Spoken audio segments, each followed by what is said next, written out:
Viewers, আজকে আবার আমাদের বাসায় চিতই পিঠা হচ্ছে, সাথে বেগুন ভর্তা, পেঁয়াজ ভর্তা এবং মুরগির মাংস। এটা খেতে যে কি মজা, যারা না খেয়েছেন তারা কিন্তু বুঝতে পারবেন না। আজকের খাবারের একটা বিশেষ বৈশিষ্ট্য হচ্ছে ওই যে চিতই পিঠাটা দেখছেন, এটা হচ্ছে যে আলো চাল, আমনের যে ধান অর্থাৎ লাল চাল যেটা হয়, সেই লাল চালের আটা।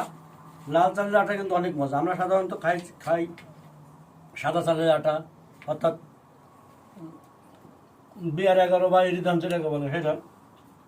কিন্তু আজকে হচ্ছে আমনের ধান। এমনি এই চালগুলো মিষ্টি হয়, তার উপরে আজকে যেভাবে বানানো হয়েছে অনেক মজা, অসাম, অনেক অনেক সুন্দর হয়েছে। আপনারা এভাবে খেয়ে টেস্ট করে দেখতে পারেন আর কি। ধন্যবাদ সবাইকে।